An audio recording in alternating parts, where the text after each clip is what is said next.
So welcome everyone. Thank you for joining us. My name is Maria Ferguson. I'm the curator here at the Roger Tory Peterson Institute in Jamestown, New York. I'm joined by Madeline Card, our Learning and Engagement Coordinator. And today we are thrilled to be joined by Alex Warnick. Last spring, Alex was our inaugural artist in residence, and the works that she created based on her time as artist in residence are currently on view here at RTPI in the exhibition Alex Warnick, The Art of Observation, which is on view now until June 11th. So today, Alex will discuss her week-long residency, sharing insights into why the Peterson Guide was a catalyst for a new movement in connecting with nature, and how her own artwork supports her hypotheses for Roger's success. So for more information about Alex, you can visit her website, which we will add to the chat. And if you have any questions during the talk, please feel free to type them into the chat. At the end of the talk, Madeline will read your questions to Alex. We are recording this talk, so if you would like to watch it again at a later date, you can head to our Vimeo page and we will add that to the chat as well. So without any further ado, I will turn it over to Alex. Okay, thanks, Maria. I'm so excited to see everybody here. It means a lot that people want to come and hear me talk about my art. I think artists, they get stuck in the studio all the time, which I usually live in this little 6 foot by 6 foot space. And I rarely get to actually talk to people about what it is I do and the art that I create. So I was so excited last year when Maria contacted me about doing a residency at the Roger Tory Peterson Institute. It was one of those moments in my life where it kind of feels like things came full circle, because I was actually born in Jamestown, New York, where the Institute is located, where Roger Tory Peterson was born. And my very first memories that I have of birds was when my family went to a picnic at a refuge that we called the Roger Tory Peterson Bird Refuge. That's not actually what it was called, but that's what we called it. And I saw some Canada geese there. So Roger was connected with my very first memories of birds. And then later, my very first memory that I ever have of being really interested in art was when I watched my brother draw the birds on the cover of an old Peterson field guide. So Roger is also connected to my very first memories of art. But it wasn't until my family actually moved to Indiana and I was in elementary school that my birding interest became an obsession. And when I lived here in Indiana, I didn't really know any birders in my hometown or anywhere nearby, but I did know of a birder, and that was Roger Tory Peterson. So I went to the library and I checked out a book about his life, and I read it and then created a paper mache mask of his face that I wore while I gave a book report on his biography. So Roger was kind of my gateway into birds, and reading about his life taught another bird obsessed kid what she could do with her life. So Roger was the perfect role model for me, not only because he loved birds, but he also combined it with art. And ever since kindergarten, I think I started telling people that I wanted to be an artist when I grew up. And I've just never wavered from that my whole life. But it wasn't until my last semester of school in college, when I was going into art, that I personally decided to combine the two, birds and art. And I think I can honestly say from that day, I've pretty much not painted anything but a bird since that time. So birds are my engine, just like they were for Roger. So that's what I wanted to talk about a bit today, was what I thought about and experienced when I got to return to my hometown and go through this week-long residency, and then everything I've been thinking about the entire year since then, because it's been almost exactly a year now since I got to do that. So I'm just going to dive in. I have a PowerPoint that I'm going to be sharing. It's going to help me explain what I was focusing on this last year. Okay, so when I arrived at the Institute, I had a list of questions and topics that I wanted to think about during my week on site, and I ended up leaving with a gold mine of inspiration. I kind of consider it a seed bank that I'll probably be cultivating for the rest of my career. So while I was there, I started to hone in on one of the topics that interested me the most, and that was how Roger's guide galvanized people to action. So as an artist who was interested in helping others connect with nature, I was curious how he did that. And I discovered that there are a few different ways that his art fostered action. The first is simply that the format he used is one that fosters action. The field guide format leads to action. So when artists, Not with me, no. so when artists use scientific formats, things like graphs and diagrams and charts, or something like a field guide plate, or even a natural history illustration, viewers assume that information is being relayed. And so they begin to look for what it is that the art is teaching. They search for answers that they know are there. So they're not just observing, they're actually searching, studying, and learning. So another really interesting way that his guide led to action was outlined in an essay by Anna Norman that she wrote in conjunction with the Art of the Field Guide exhibit that was on display last year during my residency. And she wrote, Peterson displays an artful economy of line and space by paring down the bird to its most fundamental shapes and patterns. It is through the distillation of line and form that these images are more easily impressed upon our memory bank, where they can be summoned when we encounter the same lines and shapes in the wild in the form of a living bird. So Roger simplified the birds in his guide into what could be considered just a symbol or a diagram of a bird. So here's an example of a golden-winged warbler from his first edition guide. This simple image can be stored in a viewer's brain. Then it can be carried out with them into the field and then mentally juxtaposed over the living bird in order to confirm an ID. So his illustrations were tools that were actively used by the viewer. As Anna Norman said, they merged art with the lived experience. So another way his art led to action was that it not only inspired people to pay more attention to the birds that came to them in their backyards, but it also propelled people out into nature to search for birds. It triggered the human instinct to collect. And this was the principle that inspired the series of paintings that I created for my exhibit that have been on display at the Institute for the last few months. So Roger's guide was organized not unlike a typical physical collection, with individual entities isolated in regimented rows, similar to something we might see in a mineral collection, or maybe the stamps in a stamp collector's stockbook. In John Boone's essay, A Consideration of the Art of Roger Tory Peterson, he described a field guide plate from one of Roger's guides as pulsating with ordered color, the birds displayed as if by a skilled lapidary, making for a gem-like quality. And that description perfectly describes this plate of orioles and also this one of parrots, two of my very favorites from the collection at the Institute. So the publication of Roger's guide meant bird enthusiasts could now carry their collection in their pockets. It replaced drawers of study skins and cabinets of taxidermy mounts. It anchored a method of collecting that gathered no physical object, only experience. So collections can mean many things, but one way to look at them is as a repository, a way to represent a life of experience and accrued knowledge in physical form.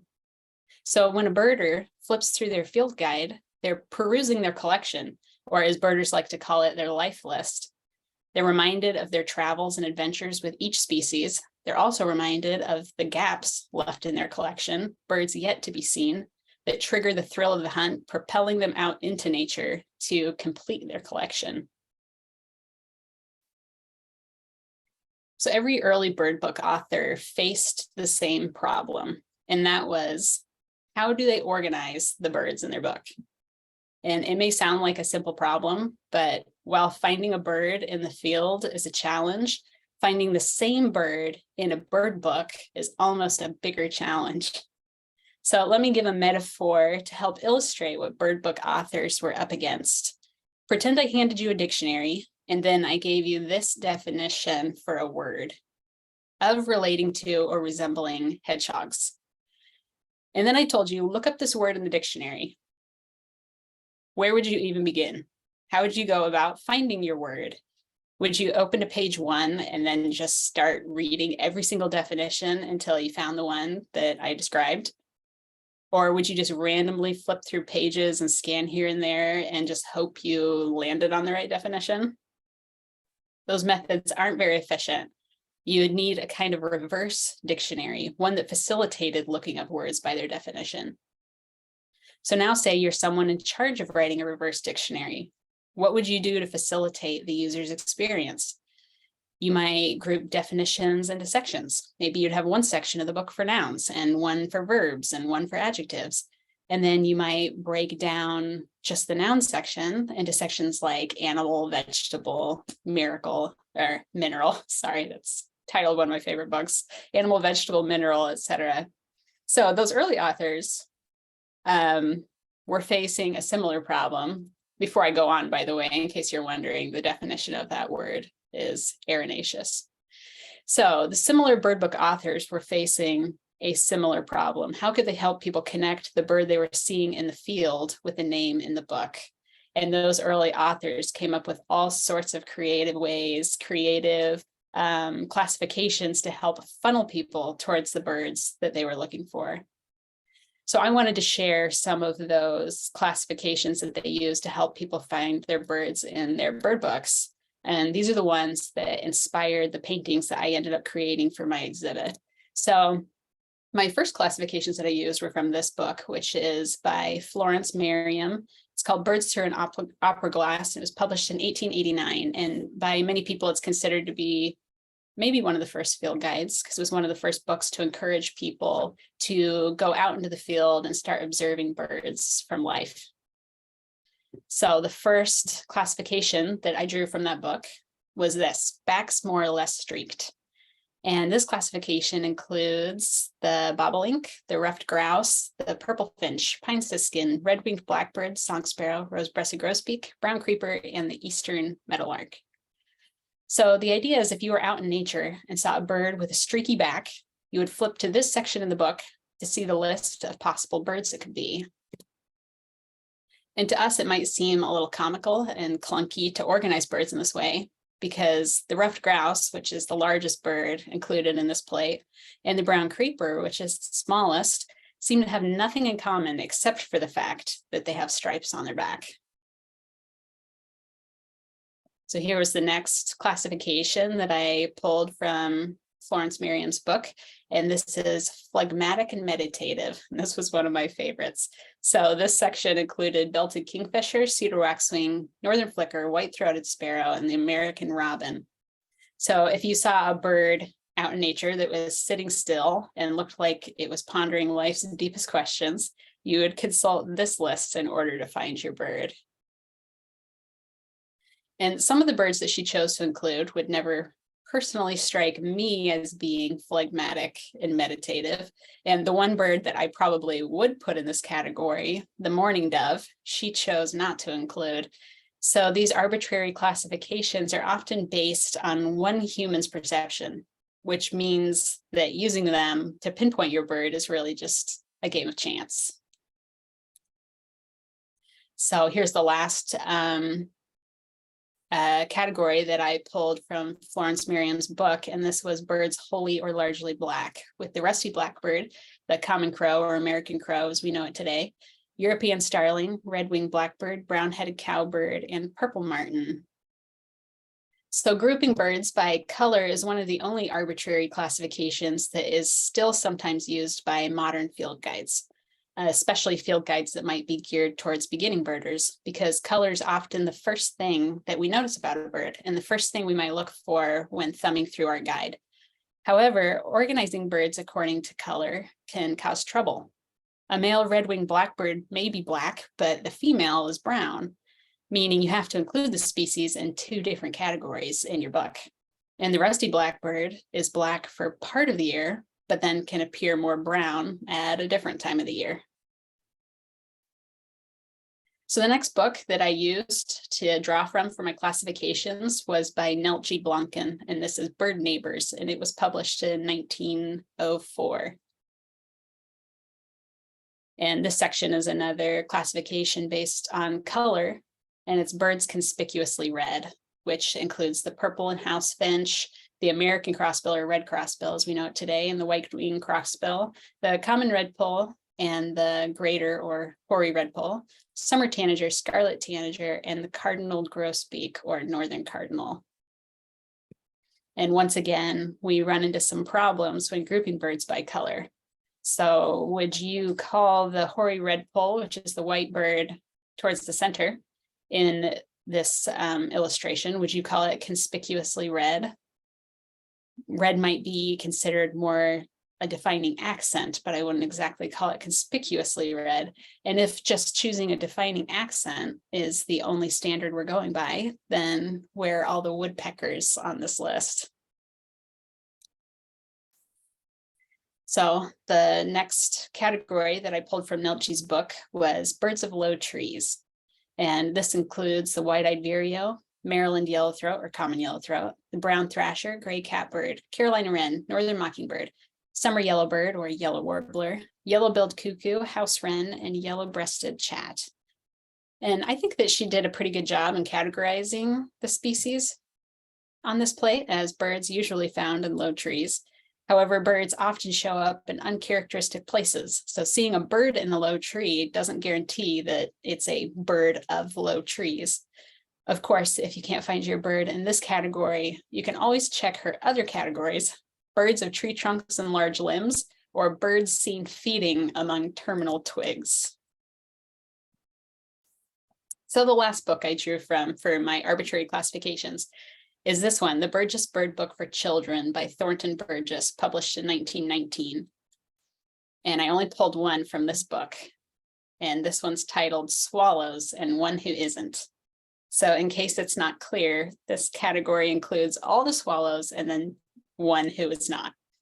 So this more literal approach to the grouping was humorous to me.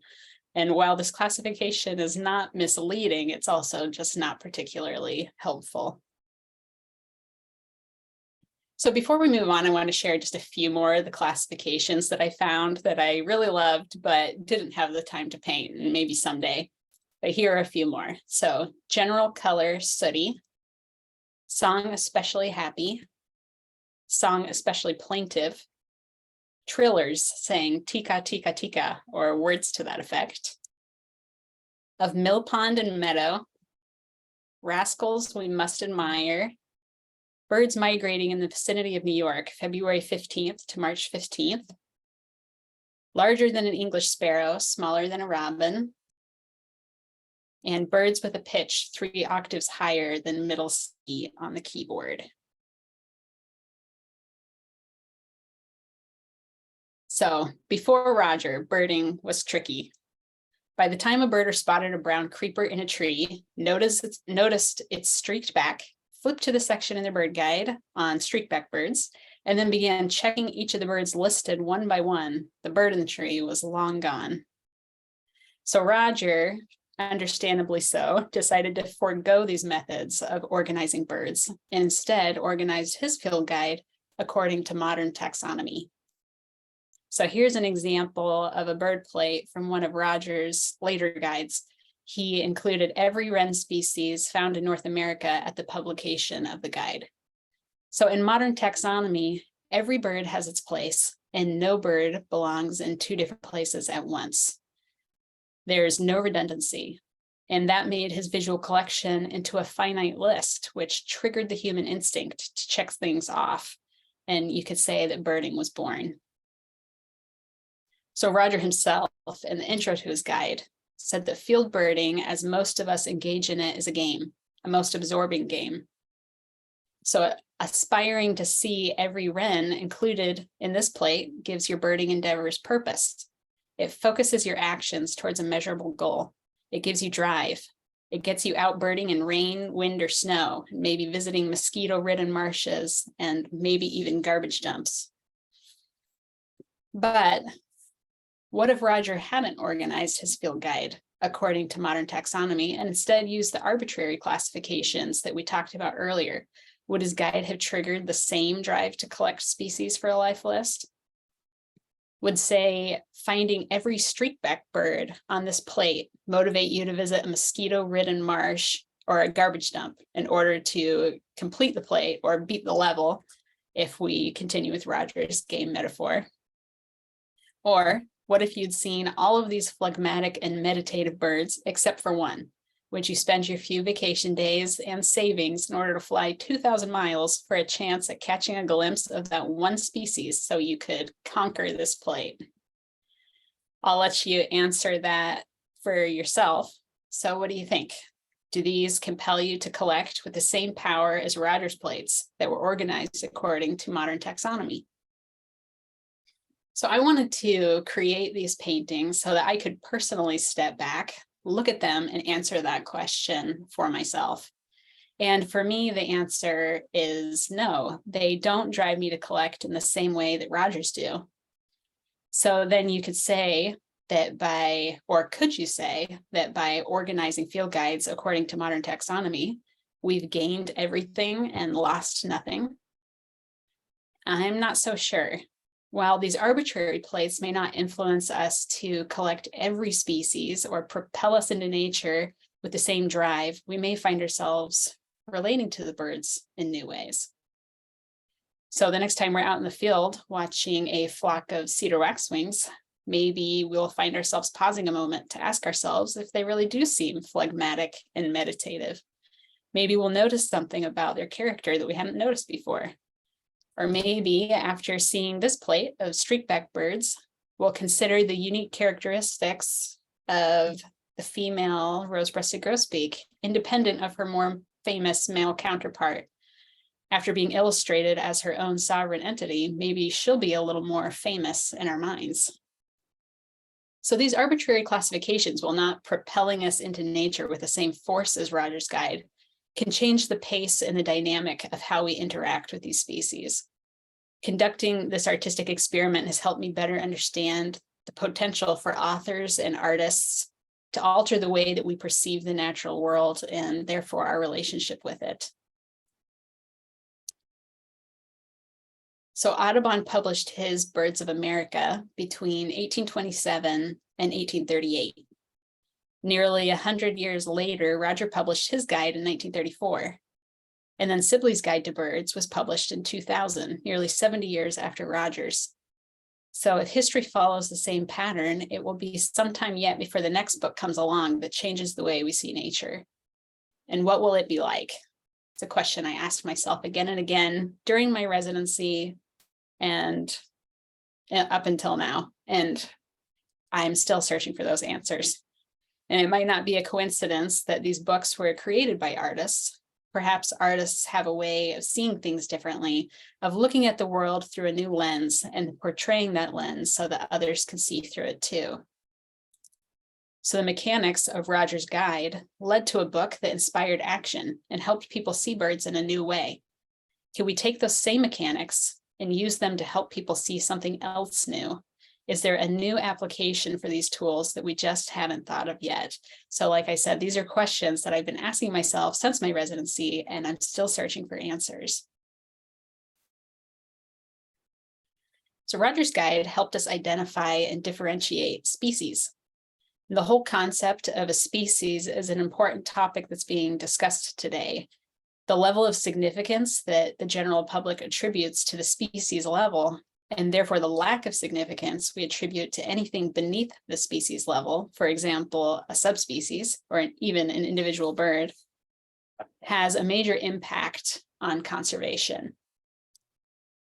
If, for example, say the American robin as a species is at risk of extinction across its entire range, the public would pay attention. However, if there was a subspecies of robins, say only found in Maine, that was at risk of extinction, the public would care a little less. And if the individual robins found in one person's backyard are at risk of extinction or extirpation, it would be hard to find anyone who cared much at all. So we give birds significance maybe at the species level because that's what our field guides have taught us to recognize and perceive. So if Roger's guide established a basic file folder for each species on our mental desktop, then Sibley came along and double-clicked those file folders to reveal the subfolders or the subspecies. And already society is learning to value the significance of a subspecies more because Sibley helped us to notice them. In 1802, Luke Howard classified different types of clouds for the first time. He gave them Latin names and defined their characteristics. In recent years, the Cloud Collector's Handbook was published, and it fostered a new wave of cloud watchers. So throughout history, many people saw clouds as simply a chaotic mass of white. And now everyday people name, classify, and perceive minute differences between one cloud and the next. Around 300 BC, Theophrastus had to invent new words to express the ideas about plants that he was discovering because no words existed for them yet. Things that no one had named because no one had noticed. So to answer that question, what will the next great bird book be like? Maybe the next great bird book will have to teach us new vocabulary for words that haven't been invented yet, because it will help us perceive something we've never even noticed yet. So the field guide, as a powerful tool for action, has the potential to change the course of conservation and change the way we perceive the natural world. We've seen it done. And I just wanted to end with a quote by S. Dillon Ripley. He said, "What if there had been no Roger Tory Peterson? This question brings to mind imponderables. Peterson entered a world in which the identification and study of birds was the exclusive realm of the specialist with a shotgun, and he transformed us into a world of watchers." Thank you. Thank you so much, Alex. And before we jump into questions, I just want to mention, as gorgeous as her paintings look on the Zoom, they are much more beautiful in person. So if you haven't already, I hope that you will all visit us to see Alex's amazing paintings in person. You won't be disappointed. And just a reminder that our two current exhibitions, Alex Warnick, The Art of Observation, and Hope is the Thing with Feathers, Contemporary Women Nature Artists, close on Sunday, June 11th. And that is a couple more days, so stop by. So as of Saturday, June 24th, we will have two new exhibitions opening: Art That Matters to the Planet, Interconnectivity, and Joseph Grice, Taking Flight. We're very excited to have both of those exhibitions here. So we also have a lot of amazing programs and events coming up. So to see everything that we have going on, please head to rtpi.org, and I will turn it over to Madeline so that she can ask questions. Hello, everybody. We have one question so far in the chat, and if you have any questions for our lovely artist Alex today, please put them in our chat. The first one is that she was just really grateful for the talk and that she learned a lot from this conversation today. She wanted to know what your thoughts on bird apps in relation to all the ideas you discussed today, as well as if they could accomplish something individually related directly. Is there something that only the field guide art can accomplish in relation to birding? Those are some good questions. And yeah, you're right. I didn't mention apps. And actually, it's funny now that you mentioned that question. I keep talking about what will the next bird book be like, and saying that it might include things that we can't even imagine now. Well, it might not even be a book. It could be some form of technology that we can't even imagine now. You know, the world is changing so fast that I also said it could be another 50 or 60 years till the next great book comes out. But as we've seen, our society changes so fast these days that it could be coming out, who knows, in the next 5 years. And it could already be some form of technology that we don't even have on our radar right now, possibly. So I do think that apps and things will probably be what most people will be using in the field in the future. Even now, personally, for myself, I'm not usually carrying my field guide. That's usually something I use more at home than I do out in the field. Usually I'm using an app on my phone. And who knows what the future will be. It might not even be an app anymore. It could be something else that we don't know about that might integrate that identification experience or whatever it is that they're having us focus on with birds in a way that's more immersive than we can even imagine right now, and is helping us connect in ways that we can't even imagine right now. So I'm really not exactly sure how to answer what it will be. Like I said, I think none of us know. I think it's going to be exciting to see. And with that next question, is there something that only field guide art can accomplish related to birding? That's a good question. And one that I'll have to think about. I do know that as I've been pondering the things I learned during my residency in this last year, how important art is in connection with the sciences and helping us to know how to relate to everything that science is teaching us. And when I mentioned earlier that I don't think it's a coincidence that all these greatest bird books through time were created by artists, I think it's because artists through time have a way of seeing the world differently and being able to make connections over across disciplines and able to coordinate ideas and information that sometimes can be a little difficult, especially in the sciences where so many people are specializing in very small areas. Artists can help us bridge all of these ideas and make connections and then teach us how to integrate it into our everyday life. So I do think that artists who are working on things like field guide art are doing something for birding that nothing else can do. So that's a great question. Both of those were. And truly your response just led us right into the next one, which was fantastic. And it's, do you think the marriage of science and art is an easy one? Or does it take more critical thinking to combine those two topics? And as an artist, do you find it easier to combine science and art? Okay, yeah, so that's great. That question goes along perfectly with what I do in my career every single day.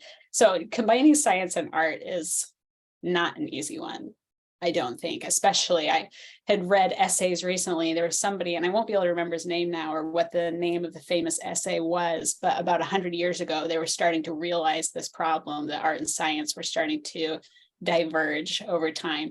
Because with a lot of these early bird books that I shared, if you read these, they're very different than our bird books today. You can almost call them works of art themselves. They're all written by one person, and every single description of a bird combines that person's personal perspective on a bird. They're very poetic and philosophical. So art and science was mingled in all of even what you would call the technical bird books. But then around the turn of the century, suddenly people realized, we need scientists to start being more objective or more non-biased by art and their own emotions, which understandably so, but it made it so art and science started to really diverge until now. We're kind of coming back to it now because we're recognizing that, but until now, they kind of feel like they're two completely different fields that have nothing to do with each other. And the way we relate to both creates challenges. But I think we're seeing now that actually artists and scientists are not that different. The artistic process is a little bit like the scientific process.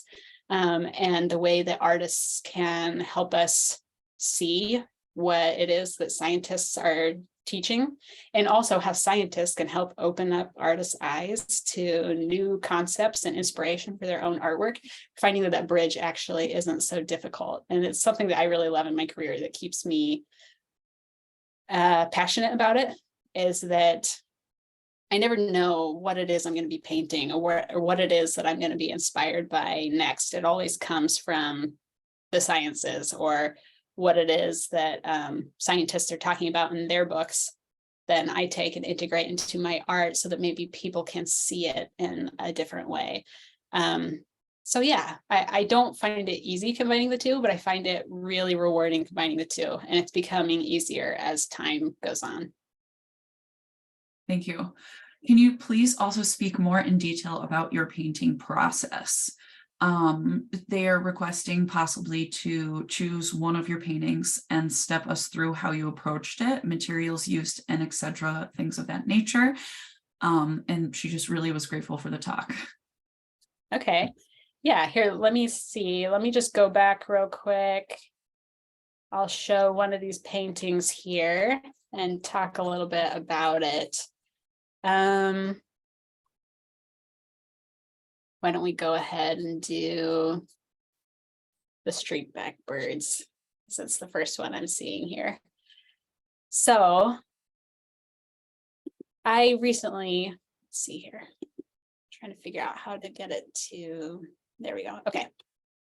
So I recently switched over from working exclusively in watercolors for the most part to high fluid acrylics, which I use almost exactly like watercolors.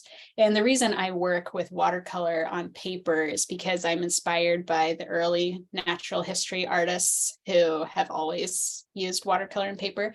I am really inspired by any of the artists who went out into nature to first see, well, not, they weren't the first ones to see birds, but to see birds and then first portray them and then show them to the masses. And that was always done with watercolor on paper. So that's something that is really difficult for me to ever get away from. But I have started using acrylics instead of watercolor, but making them look like watercolors so that I can still paint on paper, but I can then seal that surface with wax and varnish and mount them to panels, so I no longer have to frame them under glass. So how my process usually goes is I'll start by taking a piece of watercolor paper and I will stretch it to a piece of gator foam by getting it wet and then putting all sorts of color on it in order to tint it and age it. That's how these backgrounds have kind of this antique look to them. And I'll even shave pastel into it and do spatters and all these things to give it an antique look.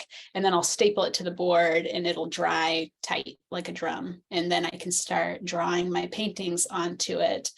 And my paintings, usually I'll just have something like a tiny little thumbnail sketch to inspire me. And then I'll just go for it, just start drawing on the paper, which is not necessarily the best practice because watercolor paper can be sensitive and erasing a bunch can be unwise, but that's just what I do. It's just how I like to do it.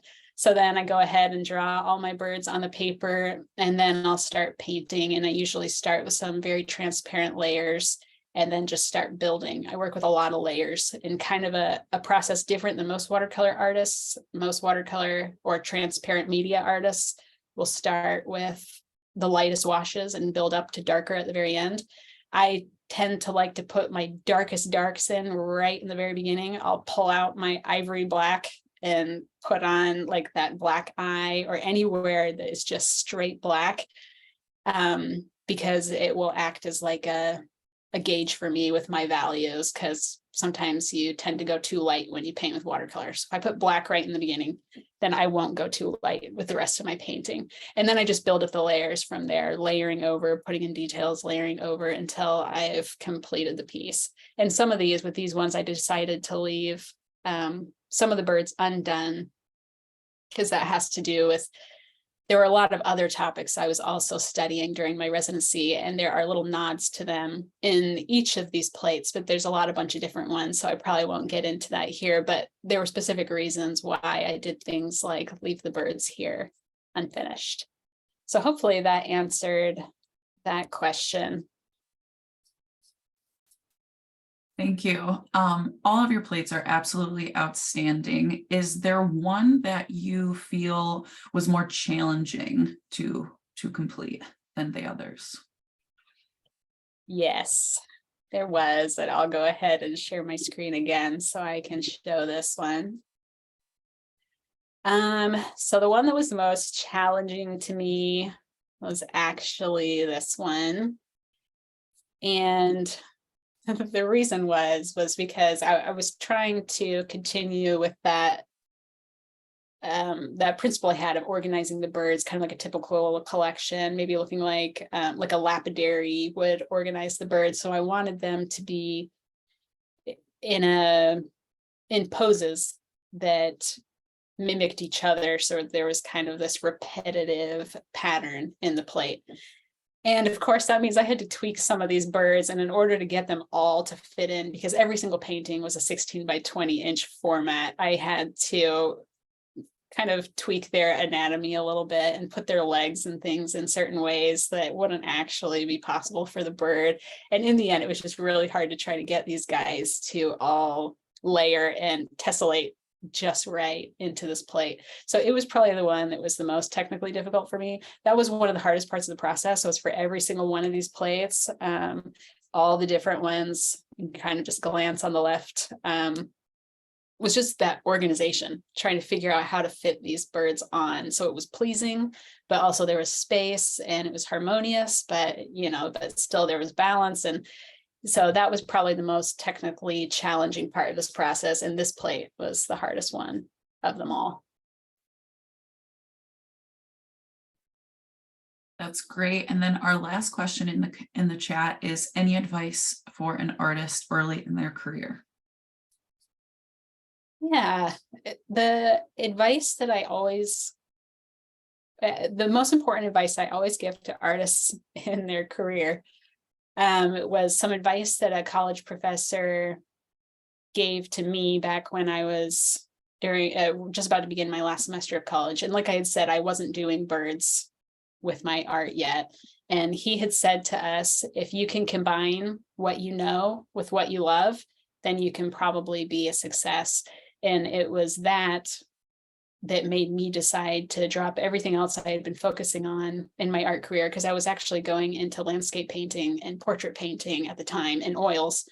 It was that statement that made me decide, I'm just going to paint birds, because I guess art is what I know. It's kind of what I've been trained in, but birds are what I love. So I'm going to combine the two.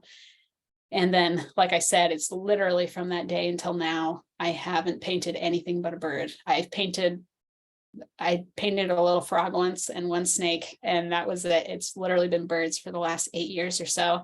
And so that is the advice I would give to a beginning artist, is sometimes as artists, we can be a little nervous to take the risk and focus on something that we really love, especially if it's something that's such a niche topic like birds. But that you'll find as an artist that in order to have that drive and that energy that's going to propel you through your career and have you do the things that are necessary to be successful as an artist, in the end, you really just need to focus on whatever it is that you love the most, because that will give you the engine that you need. And in the end, too, if it's something that you really love the most, it will give you the engine, and you'll end up probably doing all the things that you need to do in order to be a successful artist. So that's the biggest advice I would give. Just go ahead and combine whatever you love. And there really is almost no niche too small in today's world with the internet and how much it connects people all over the world.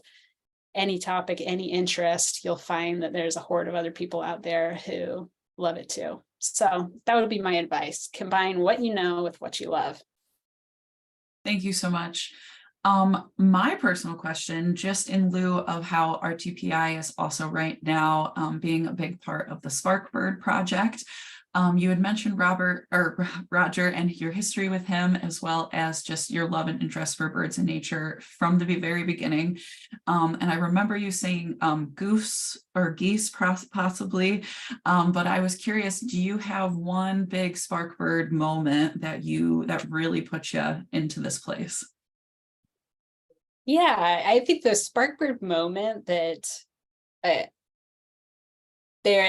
birds were always kind of on my radar my whole life, but there was one moment that I tell people I kind of consider was my moment that I became an artist.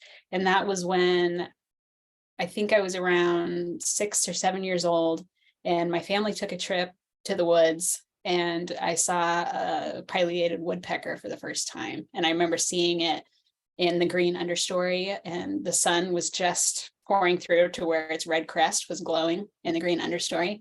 And I remember going home and thinking, I really want to paint that. It was the first time I saw something where I felt like I need to paint that and express what it was that I saw.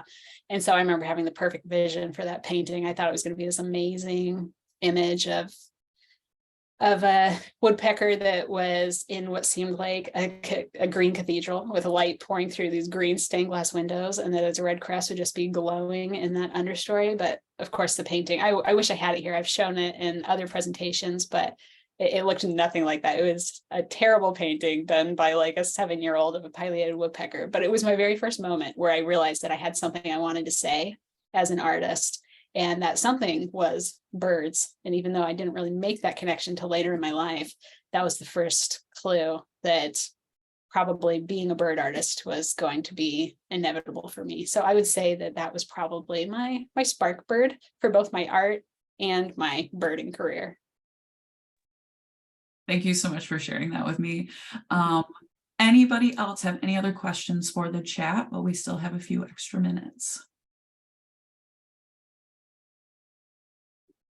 One more came in. Do you have any plans to incorporate writing into your career at any point in the future?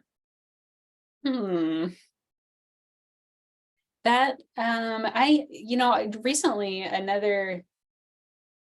one of the highlights of my last year was getting to write an article for Birdwatchers Digest about my experiences with the tricolored heron in a painting that I did for that as well. And that was a really fun experience. I don't really have any plans of incorporating writing into my career at any point. I see here they say like a collection of essays, only because writing doesn't come super easily to me, not quite as easily as painting does. But I do really love any chance I get an opportunity to be able to put all of my thoughts on paper in order to just better define them for myself in my own art. So I don't know. I do love it anytime writing comes my way in my career, but at the moment I don't have any particularly specific plans for it. Well, thank you so much. Is there anything else from anyone that you want to pop into the chat? Just everyone's very grateful.